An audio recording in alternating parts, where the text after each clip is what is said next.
It's an unassuming, albeit daunting stretch of Fort Greene, Brooklyn. But behind these walls and this barbed wire, history, technology, and innovation can be found. It's called the Brooklyn Navy Yard and was once considered the world's premier shipbuilding facility. The Navy Yard is established in 1801, begins to put out ships in earnest for the Navy during the War of 1812, and then by the time of the Civil War is a powerhouse in terms of providing those kinds of ships to the federal government, but also in terms of employing the growing numbers of Brooklynites living in the area. At its peak during World War II, the Yard encompassed a workforce of over 70,000 employees. However, years later, in 1966, this phone call was made from then-Mayor Robert Wagner to President Lyndon Johnson, begging him to keep the Yard open. One problem, again, the Brooklyn Navy Yard.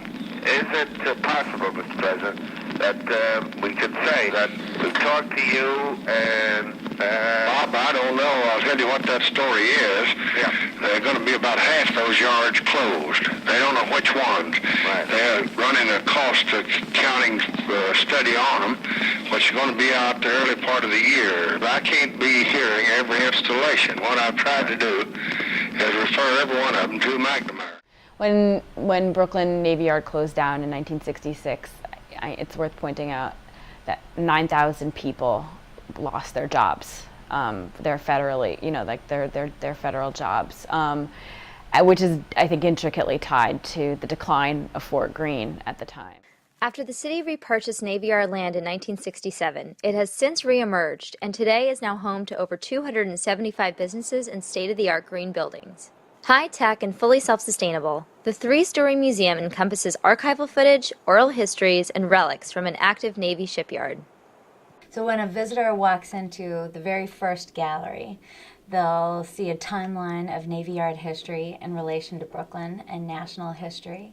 And above the timeline, they'll see another type of timeline, which is a frieze of ships that have been launched and constructed at the Yard over 165 years. Built with $25 million in public money, the museum has been billed as a bridge between the once heavily fortified naval hub and the surrounding neighborhoods that have seen generations pass without a glimpse behind the gates.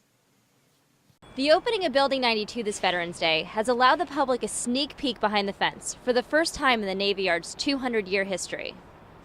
And from sight to sound, At the Brooklyn Navy Yard, dawn to dusk and back to dawn again. 3 8-hour shifts, one day. the museum at Building 92 takes you on a journey through the Navy Yard's past, present, and future, something that museum archivist Daniela Romano believes is a welcomed addition to the neighborhood.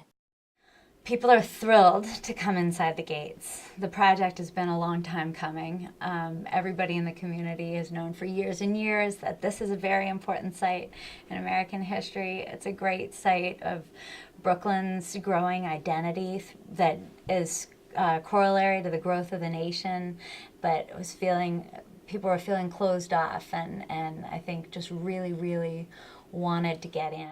Reporting from the Brooklyn Navy Yard, this is Michelle Gross.